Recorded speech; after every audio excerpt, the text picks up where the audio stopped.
Sekiro.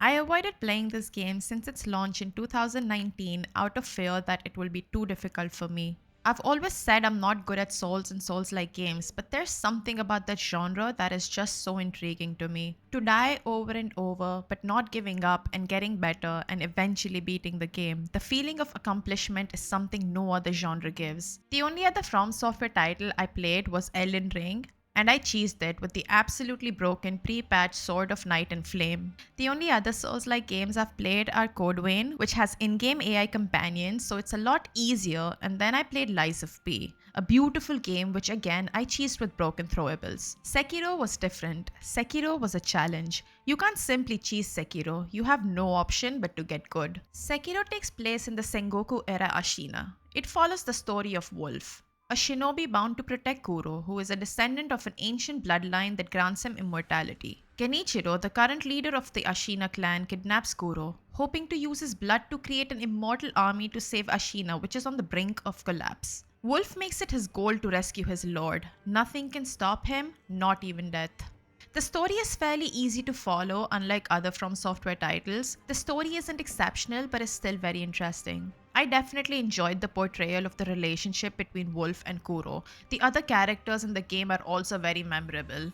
The voice actors have done a fantastic job, and I highly recommend playing the game with the Japanese audio for a better experience. The gameplay is where Sekiro truly shines. The combat is challenging, at least it was for me. It heavily focuses on having quick reflexes and mastering deflections. You and your enemy both have a posture meter. Whenever you attack an enemy or perfectly deflect their attacks, the meter fills up, and when it's full, you can perform a death blow, which will either completely kill or take an entire life bar away. This is the core mechanic of the game. Some bosses have special moves called perilous attacks that can't be deflected or blocked. Instead, they're countered by specific actions. A red kanji symbol appears whenever one of these attacks is coming. Countering it correctly gives significant posture damage to an enemy. It was very tough for me to get used to this, but it was super satisfying once I got the hang of it. I love that every single fight felt fair and balanced. The only time I had complaints with the game was when the camera angle became my enemy, which surprisingly wasn't that frequent. The only way to increase your health and posture meter is by collecting prayer beads to make a prayer necklace. Prayer beads are dropped by mini-bosses, and you need 4 prayer beads to make a prayer necklace. This way, you cannot overpower yourself before you face a boss. You are forced to learn boss moves and simply get better. You don't have any variety of weapons to choose from, you only have a katana. The katana's attack damage can be upgraded by defeating main bosses. You do, however, get variety in the form of prosthetic tools.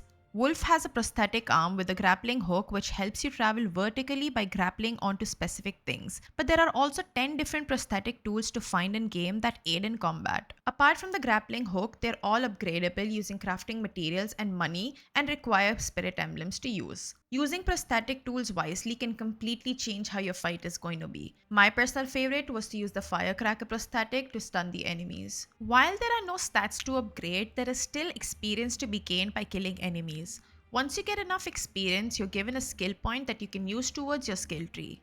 There are different skill trees available in Sekiro.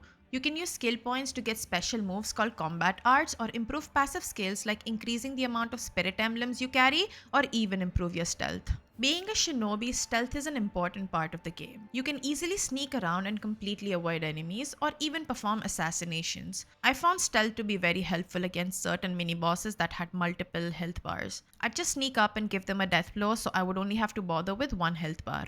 This was extremely useful for me when fighting the toughest mini-boss in the game, the Mist Noble. Sekiro also has a very interesting death mechanic. I won't get into much detail as it would be a minor story spoiler. Whenever you die, you're able to resurrect for a second chance, thus the name Sekiro Shadows Die Twice. It's super helpful in certain situations, it definitely saved me quite a bit. The game is absolutely gorgeous. I don't think I have mentioned it yet. The verticality adds a lot of fun to exploration thanks to the grappling hook. Please do explore as much as you can. A lot of plot lines can be missed if you do not explore. I know it isn't impressive for many people, but I am very proud of myself for finishing this game. I am glad I decided to challenge myself and play Sekiro. There were moments the game frustrated me. There were moments where I thought I couldn't do it anymore, but I did it. I finished the game with 404 deaths. I fought and defeated all main boss and every mini boss that drops a prayer bead, and I don't think any game will give me such feeling of triumph anytime soon. I highly recommend playing Sekiro if you haven't played it already. Hope you enjoyed this video. Please like and subscribe. Thank you for watching.